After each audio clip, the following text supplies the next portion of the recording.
kotanga kelasi soko bengi biso to kopesa ba détail ya mibale ezali ete bana nde baza kotanga dans l'ensemble plus de 43 enfants de baza kotanga baza na besoin bayeba kozala na provision na bango baza na ba bien alimentaire ba bien de vivre c'est-à-dire na kati ya dépôt na bango saki ya loso ezate saki ya semoule ezate huile ezate baza na secrétaire baza elo côté nous nous battons à non na passi avec beaucoup de peine beaucoup de difficultés pour la prise en charge de ces enfants. C'est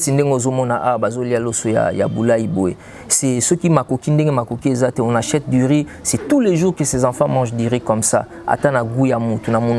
Ils ont besoin le baliatamapa. Après lipa le bien baliatamo comme ce sont des enfants comme tout autre enfant. C'est pas dit que moi ceux qui a koufeli babo tinda perdre tous les droits à vivre dans ces amours. Non, liwa eza événement oh maman de là où vous êtes au yebike, vous pouvez faire face à non vivre, c'est-à-dire pourquoi babilamba matériel. Alors le kola biloko ezikaka et puis ça qui passe makasi et bana bazongi kelasi, le problème est toujours là, les besoins sont toujours là.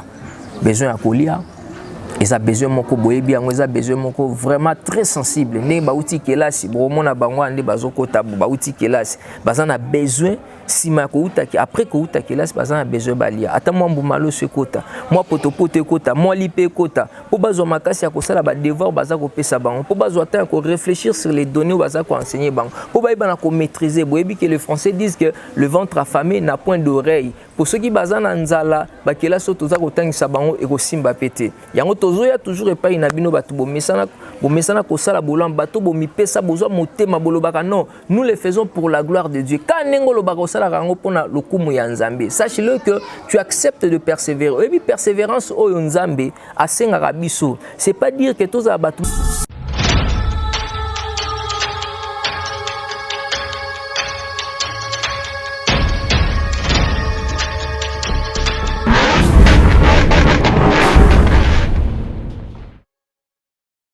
Bonjour, bonsoir, mbote na bande konyonso, ça dépend de l'air partout bokoye bana kolanda biso na nzela ya etandoike na chaîne na bino bozwa bomesana kolanda bozwa kalibaku ya koyamba basango ya malamu pe ya motuya o esengeli na tina na bino wana ezali o ya bino bomesana kolanda tant tozwa kalibaku ya koleka na etandoike na kombo ya Kanda Cédric autrement appelé Némi Oyazali responsable fondateur ya œuvre sociale Oyazali na kati ya commune ya Kisenso na ville ya Kinshasa na mboka Congo na ebisa rabino tango nyonso ete nazali acteur social c'est-à-dire mutoyo Nzambe apesi mokumba ya koyeba na kobika na bana bitike na se ya moi pona ko encadrer pe ko orienter bango ko éduquer bango dans l'éducation il y a ce qu'on appelle la formation ko ete lobi ba koma bato ya motuya na se ya moi kasi lokola tozali bana Nzambe toki ko bandaliso na biso te kopesa sango te sans pouvoir koyebisa Nzambe tata apesi biso pe na bomo inovisque un mot de remerciement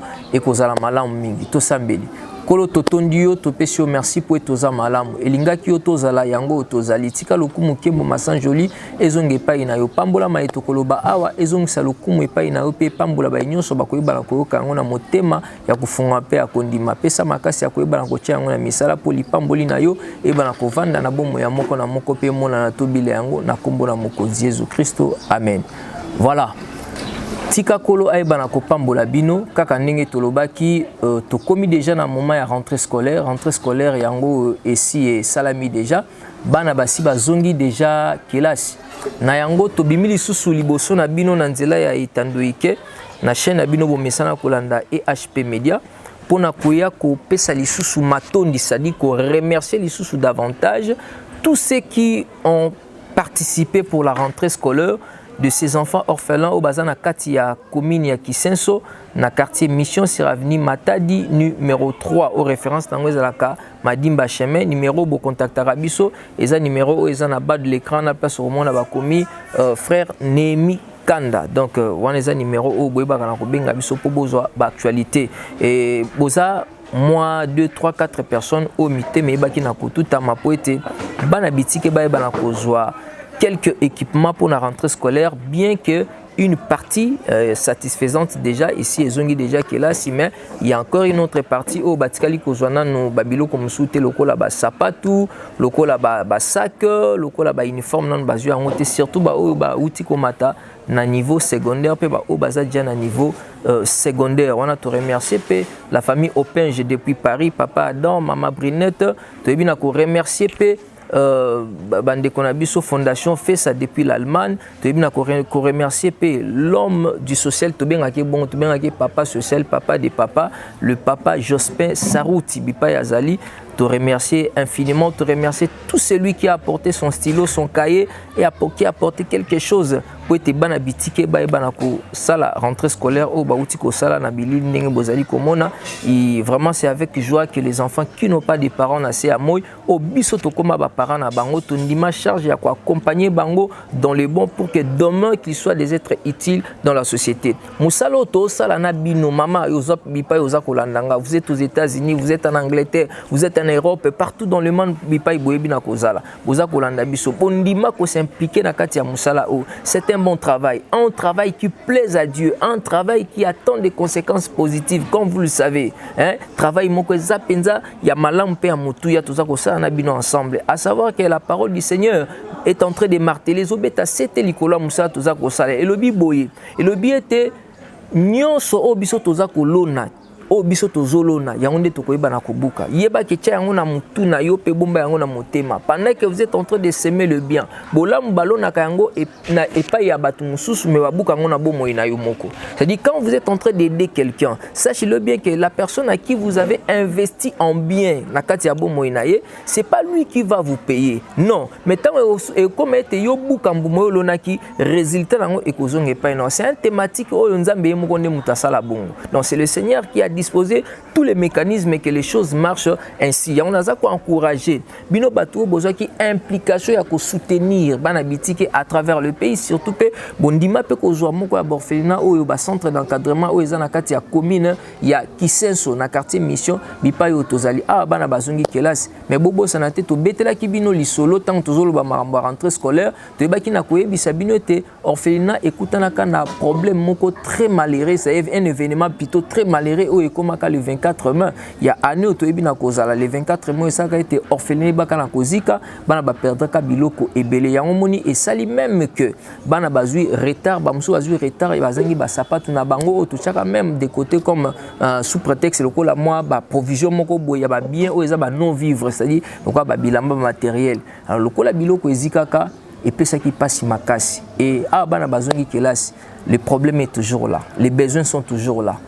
Besoin à colia, ils ont besoin moko boyebi yango, ils ont besoin moko vraiment très sensible. Ne ba outi kelasi, bromo na bango ande bazoko tabu ba outi kelasi, bazana besoin si ma kouta ki après kouta kelasi bazana besoin balia. Ata moi mbumalo se kota, moi potopote kota, moi lipe kota. Po bazo makasi ya kosala ba devoir bazako pesa bango. Po bazo ata ko réfléchir sur les données bazako enseigner bango. Po ba ibana ko maîtriser boyebi que les Français disent que le ventre affamé n'a point d'oreille. Pour ceux qui bazana nzala, ba kelasi toza ko tangisa bango e ko simba pété. Yango tozoya toujours epai na bino batu bo mesana ko sala bolam bato bo mipesa bozwa motema bolobaka non, nous le faisons pour la gloire de Dieu. Quand nengolo bako sala rango pona lokumu ya nzambe, sache-le que tu acceptes de persévérer. Et puis persévérance oyo nzambe asenga biso, c'est pas dire que tous abatu moto sa makambu parfait au peu complet, non. Le Seigneur nous demande tout simplement de rester sur sa voie. C'est ça ce qu'on appelle la persévérance. Même à tête toujours sala yango pas grande chose, mais une fois que nous avons cette volonté, nous avons cette bonne foi, c'est alors que le Seigneur est tout à fait d'accord avec nous. Voici encore une occasion merveilleuse pour nabino koyeba lisusu na kotala ngambu ya provision ya bana o kotala une partie ya bana oyo ba bino na kozwa rentrée scolaire te webina ko contacter biso na numéro oyo zomona na bande de l'écran na obengi biso ozu ba détail ngana yebisaka bino awa tangu na bimaka na ka kotalisa bino musala oyo tozali kosala na ba besoin na yango po boyeba na ko comprendre bipai nini esengeli na bino boyeba na kotia maboko omoi na minute oyo oyo toza nango lokola dossier ya monene problème toza nango lokola urgence na biso ezali réparti en deux côtés, c'est-à-dire tozali na manque ya provision ya bana po événement ekomaka depuis bana bayebaki na kozwa esandi ebaka na kokoma jusqu'à présent mutu moko te soit groupe ya batu moko tozwi makoki te akoyeba na kozongisa dépôt na bango tozongisa provision au bazalaki na yango. Donc bana bazo traverser ba moment moko très difficile na kati orphelinat, bien que bayebi na kozwa rentrée scolaire na likambo etali bilamba kolata baza pe na ba difficulté ebele au bazali ko subir. On a komona neti rentrée scolaire ba musu bazuna nu ba sapatu te bazuna nu ba uniforme te bazuna nu ba sac te ou bien na kozonga nango kelasi. Et nous y croyons que c'est même aussi la té. Papa vous nous suivez, maman vous nous suivez, papa Antoine depuis Paris aux Olanda biso, hein, mutemanu ekosima obino non, moi je peux faire quelque chose pour ces enfants. Ah lundi en avant ya nangi basombela banu ata ba pantalon basombela bango ne fils ata ba ketch ba yeba na kolata. À sachant que na lobaka yango toute vie est vie. Et quand vous comprenez que toute vie est vie, il n'y a aucune vie à négliger. Et que ma vie est en difficulté, les hommes peuvent se décider, soit la société a décider et foutayo. Mais quand il n'a jamais qu'au foutayo à la satisfaction, quand Dieu paye quelqu'un, non. Tant Nzamba futa kamutu, il apporte tout ce qu'il faut na katia via mutu pour que cet homme-là ait la force et le courage de rendre gloire à Dieu. Nzamba sara makambo a défauté, Nzamba sara makambo e tengamate. Yango moni nous sommes tellement censés yako kendo ko sala makambo selon la volonté de Dieu parce que tant que ça selon la volonté de Dieu, le miracle est toujours permanent, le miracle est toujours dispo, est toujours à notre portée. Problème na biso ezala nini? Tozo yo kame est-ce que tozo chango na misala? Kozala katikati ya bateau te oh mukandeza kolobete ces peuples m'honorent que de l'œuvre mais leurs cœurs sont éloignés de moi. Muto azo no nzambe na lobebo nzamba ota lobebo no te mazo aota ndé mutema parce que Dieu regarde les fonds ya mitema na biso na o toza koyoka mitema na biso eza ko décider to sala nini oyoki mbela to beti to memeli yo sango to bitala na kati orphelinat après avoir vous remercier na o boyebi na kosala total sibino que il y a encore un autre besoin au ezali tant yoyoki yango. Quelle est la décision de ton cœur? Mouté décidé non. Moi je ne peux pas laisser ces enfants. Non. Je vais soutenir ces enfants. Parce que jusqu'à présent, orphelinat nous va partenaire cité. Sirte, partenaire au bazar assis au vandibo. Abino to sombeli borfelin. Lupa on a combo. Il y a borfelin. C'est-à-dire ataba au bimi ba msutan bakoya ba bénéficier na yango. To cheli bango unité de production moko boy. To seli bango forage. Non. Ngana za na poto na tindi bis moko boy. Ezala quoi unité de production et ça la na bolamu ya bana bitike ba bana kulukela bango ba combler ba vide mususu ba bana kulukela bango ba solution musuna mambo etali tozana ba projet belé l'autre fois na émission na rappela rabino tozana na projet moko ya munene ezali projet d'autonomisation o eza tant kolobela yango te mais toyesiko na ngonga oyo pona kwa kotali sabino l'un des passages où ezali na kati ya mukanda où ezali na kati ya Biblia parce que biso tout tozolanda boy tozali bana nzambe tozana 2 Timothée chapitre na yango 3 le verset na yango 1 ana kotanga mbangu pona meka kopesa likanisi na makambo toza koloba yoka mamukula za koloba awa Paul aza koyebisa Timothée na mukando alobi boye abika sache que dans les derniers jours il y aura des temps difficiles car les hommes seront égoïstes kola talisi na suika na mo égoïste abi batu bakokoma mitema kanza mitema mabe maboko makasi baokoka lisusu kokabate bato okola azokotanga oyo ezali catégorie ya bato nini sezali bato oyo basi babungi deja nzela sezali bato oyo balungwe na place oyo nzambe alingi bato bayeba na kozala sezali bato oyo bazali te na contexte ya bato oyo nzambe aza kosepela na bango nde place oyo nazotuna mama moko nazotuna papa moko par rapport ya vie oyo oza komene na se ya moi à l'égard ya bato neti ya boye ntango oyo kaka sango babe sango abitike tala bipai tozali nous sommes au sein de l'orphelinat ponga mission na ngantu na salaka tant na ka reporter les bino nouvelles na salaka on toujours au sein de l'orphelinat na laksaka bino actualité o ezali na kati ya siège o na bayeba mesana kolanda bilili de boza ko mona net na simananga ndenda ko ezika ki bayeba ki na kocha couleur ba che couleur esko faut bazong c'est esko ba écrit likolo na pona ko laksa bino que nous sommes toujours au sein de l'orphelinat bipai tozali ko sala musala ensemble avec vous nous pouvons donner un avenir positif à ces enfants ensemble avec vous nous pouvons faire de ces enfants des grands hommes des hommes utile au sein de la société. Tala musala ko soutenir yango. Tango zana poto zo bayobi mboka nanga ba kuluna, mboka nanga ba banditisme. Il n'y a pas que de gens qui forment des kuluna, il n'y a pas que de gens qui soutiennent les kuluna. Et il y a aussi des gens qui combattent le système kuluna à venir parce que banonde bazana ba jamais kebo. Soko tikeli bango 5 ans après, bazana balabala, 10 ans après na balabala. Qu'est-ce qu'ils deviendront? Na betara CTP na lobaka yango, ils seront des inciviques parce que qu'est-ce que la la peut introduire na kati ya bomo ya mutu? Quelle est la formation que la peut donner à une personne? Si ce n'est que l'incivisme, si ce n'est que nyoso ya mabe le négatif o bino boyebi na koeba loko les ali bongo te yo sepelaka na bato ba anticipaka o va na poto kuna ozomona ndenge nini mundela zo travailler pour le bien-être de sa société yo poza na poto mba musuko ya kosala boye musala ona biso bozo ko to bino na nzela ya lomea nanga ya 1 franc nanga na nzela ya quelque chose nanga je peux aussi poser des actes o ya mutu ya na kati ya mboka nanga Congo parce que ça mon pays de naissance ça mon pays d'origine quand il y a des gens qui s'élèvent pour faire du bien né na mona ba combattant botel makuna batu bazana mboka bazo sala boye bazo boma mboka bazo sala boye parmi ces gens là ezapena batu oyo nzamba za ko susciter kati na bango ba idéologie malam ba motivation malam ba bonne pensée bazo tala babino nous n'allons pas exercer nous n'allons pas travailler dans le négatif tout ça na ninga mabete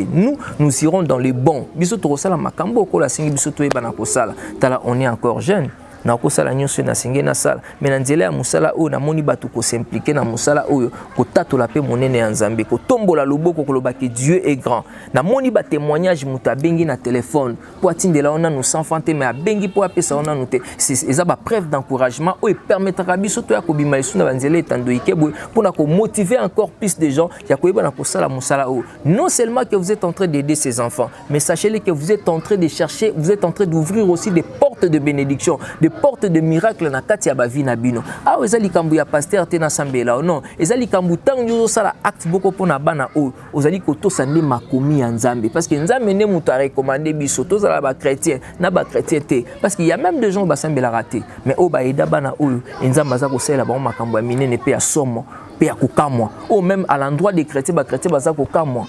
Oui, bah chrétien baza ou quoi parce que tout ça bah chrétien belé o lelo baza distrait. Yango je lance un appel d'aide. Nazo senga di sungi na batu nyonso amité en malamu. Na ebite nzamba ko simba yo obengi biso tuni quel est le besoin majeur lupango tozali toza ba locataire entre parenthèses mais pour dossier na yango ezali ete bana oyo nanu bazongi kelasi te bana kozonga kelasi soko bengi biso to kopesa ba détail yami balezali ete bana nde baza kotanga dans l'ensemble plus de 43 enfants. Des baza kotanga baza na besoin bana kozana provision na bango baza na ba bien alimentaire ba bien de vivre c'est-à-dire na kati ya dépôt na bango ça qui a l'eau zate ça qui a semoule zate huile zate baza na secrétaire baza elo côté nous nous battons à non na koloba na passi avec beaucoup de peine beaucoup de difficultés pour la prise en charge de ces enfants. Neti ndengo zomona bazolia loso ya bulai boy. C'est ceux qui makoki ndenge makoki ezate on achète du riz, c'est tous les jours que ces enfants mangent du riz comme ça. Atana guya mutu na monoko ya mutu. Ils ont besoin kende balie loso boy, le balie atamapa. Après lipa le bien na balie atamo elo comme. Ce sont des enfants comme tout autre enfant. C'est pas dit que moi na ceux qui a koufeli babo tinda perdre tous les droits à vivre na ces amoy. Non, liwa eza événement oh maman, de là où vous êtes, oyebike, vous pouvez faire face à la diversité des choses. Mais la mort, personne ne peut faire face à la mort. Et surtout la mort ne nous avertit pas. Surtout la mort n'a aucun respect à l'égard de qui que ce soit. Que vous soyez qui que ce soit. Si ces enfants, sans parents, ce n'est pas que ce sont des enfants qui ont prôné, qui ont voulu, qui ont souhaité qui ont lutté à ce qu'ils soient sans parents. Non, ezali makambo bisoto yebi et comme la kabatu sans que mutu aeba na ko raisonner yango, sans que mutu aeba na ko penser. Ezana mwana mokomba muso se retrouver étiqué au moment où papa ne azo boulé, qu'est-ce que je peux faire pour cet enfant? Non, moi nanga ane akokota kelas. Tant para décider que ane au moins nanga kota kelas, nde ane yango liwe ba kina kokoma. Tande bazolia baloso ya bula iboy. Bazolia baloso abulemba musu ozana bano baobwaka fufu baobwaka misuni baobwaka bambisi baobwaka eloko songolo pakala. Est-ce que tu ne peux pas réunir quelques possibilités obi? Non, cette année à ces mois ici aujourd'hui là je vais nourrir aussi des enfants orphelins. Obi lipamboli eza oya malamu zo sala pona basusu o bazana kati ya pasi ndozo mona bano obo yango ande lipamboli et ba te belé o bakota na kati ya bilanga oyo babima jamais sans témoignage. Yango tozo benga o papa, tozo benga yo mama, tozo benga bino ba nyonso bozolanda biso na kati ya mboka pe libanda ya mboka. Pour soutenir bana oyo, pour fongola mitema, parce que c'est une question de cœur. Si le cœur est ouvert et que le cœur exprime la compassion, la générosité, ces enfants ne manqueront pas leur propre parcelle. Ces enfants ne manqueront pas les frais pour payer le frais scolaire bao bazana secondaire. Bano bakoyi bana kozanga te bakaye bakozanga te pantalon, bakoyi bana kozanga provision te bakozanga mbeto akola lela te. Soki mitema efungwami mitema elaksi bolingo elaksi mawa elaksi motema malamu. Bano bakoyi bana kozwa lisungi. Yango tozo lancer appel numéro na biso eza na bande de l'écran. Na rappela kibino na début pe na rappeler yango isu na lobi nga nazali acteur social o azali responsable fondateur ya œuvre sociale o eza na kati ya mboka Congo na ngumba Kinshasa na commune ya Kisenso na quartier Mission sur avenue Matadi numéro 3 au référence nango ezali Madimba chemin école Pentecôte. Numéro de contact na biso eza o moni eza affiché na bande de l'écran na place ba komi frère ennemi donc eza 081 07 02 800 au contacter biso na WhatsApp même appel normal.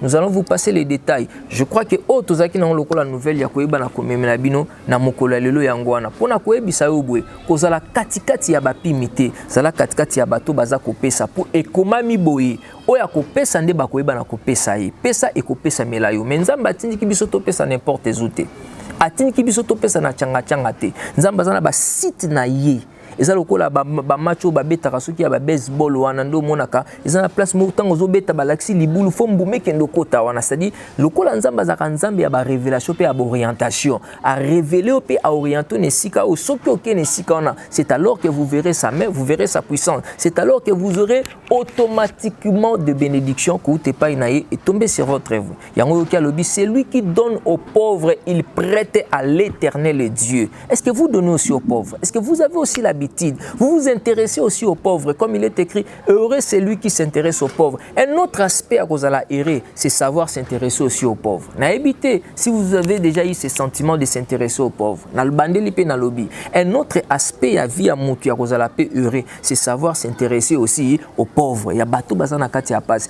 Tant yo so lipa ya kolia, ezana mutu musu sous prière ne zande lipa wana eya. Même ba musu yo sali prière tenzamba pesio on a facilité. Pourquoi Dieu t'a donné la pesio na facilité? Et ça peut être muto asala qui prière ya lipa wana aiba na kozwa na nzela na yo. Il faut comprendre parfois les schémas et les thématiques de Dieu. Et si vous comprenez les schémas et les thématiques de Dieu, o banozamba muso osambeli boete. Prière ne commandé ba acte aux poser vie aux ponanga lo barango clairement na ebsaka bandeko. Na bi conduite ya mutu liboso na nzambe ezaka déjà non na lo baka ezaka déjà ba prière au mutaza ko sala. Parce qu'il est clair, il est écrit quand l'Éternel Dieu approuve la voie d'un homme, qu'est-ce qu'il fait? Il dispose favorablement même ses adversaires. À disposer pour ton bien-être, conduite à moto. Et ça déjà un état de prière au moto. Et pas une ensemble. Si vous avez conduite, vous savez vous intéresser aussi à bazana katia pass. Otali ajamoano, otali abano bazolia boulay, ota na commune Kisenso, bazana lembate, bazana Kisenso. Kisenso ezali cité lokola nti commune moko reculé parmi ba commune ezana à Kinshasa. Tu penses à ces enfants. Tu dis non, moi je vais faire quelque chose de très important. Non, Nzambo Abengami, le père des orphelins, ne restera jamais indifférent à votre égard. Ne vous laissera jamais improductif. Il fera toujours quelque chose. Nakati ya vina bino, nakati ya vina yo. Et tant que tolo ba makambo, on a problème moko boza ko déranger vina yo. Tant que tolo ba makambo, ba musozo ba déception na habité na gauche to na droite na mutumo ba décevoir tika na ebiso. Les hommes déçoivent toujours, mais le Seigneur ne déçoit jamais. Si tu le fais pour la gloire du Seigneur, même au sali chez un faux homme de Dieu, même au sali chez un escroc, mais au sali pour la gloire du Seigneur, le Seigneur sera juste à ton égard. Parce qu'il y a le Bible, même si nous sommes infidèles, il y a tikali fidèles. La condition c'est que fais-les pour le Seigneur. Pour le Seigneur a de multiples possibilités de ramener la joie, de récompenser quelqu'un, de faire en sorte que cette personne-là sache que la parole du Seigneur est infaillible. La parole du Seigneur est efficace, la parole du Seigneur est vraie et elle est juste et très comment ils ont un résultat très significatif na kati ya ba vie ya bato ba o nyonso ba yeba kana koto sape ba yeba kana koche yango na misala. Donc soutenez ces enfants au sein de l'orphelinat qui est réfugié dans la commune de Kisenso dans les quartiers Mission sur avenue Matadi numéro 3. Une fois que vous nous contactez, vous soutenez ces enfants avec tout ce que le Seigneur vous donne. Yeba ki le bienvenu et nous allons toujours revenir pour koya ko remercier bino mama talelo ko salaki de bomoni ba uniforme balatia bo ningo moni ba outil classe ça remerciement to pesino par rapport ya obo salaki tango pe koya ba ko zo provision otindi pe batno ba musuna Kinshasa ba ye mingi to sepelaka ozo contact na biso mbala moko parce que ba témoignage ya ba bi ezapé tellement ebelé bandiko za na poto tini ndeko moko boye to mona yango ndeko batini mbongo na mutaza na poto apesi ndeko za na Kinshasa apesa ki moi monta moko me ndeko kwa faire yango lisusu a quoi faire ngota parler ma quoi faire parler te akati yango lisusu donc c'est tant mieux contacter biso so contacter biso mba moto peso état des besoins et au biso to somba nous allons te monter ça bandeko musuka papa ah bola que ça pour nini bana besoin de loko akolia parce que nous vivons avec ces enfants du jour au lendemain au quotidien battant et pesa biso na se amoy nous partageons notre vie avec ces enfants pour que ces enfants deviennent dans les temps à venir des êtres utiles na se amoy yo mutozi décision ko sala malamu sachez-le bien que ba acte yo ko poser pour na bano ya on des prières ya bénédiction pour na yo tika kola pambola yo à la prochaine occasion. Là je remercie les caméramans qui étaient avec nous derrière la machine, Dédé Miongo, un soldat dans les champs de bataille, l'homme infatigable, aigle de Kawele, de remercier Makasi Kolo Pambola.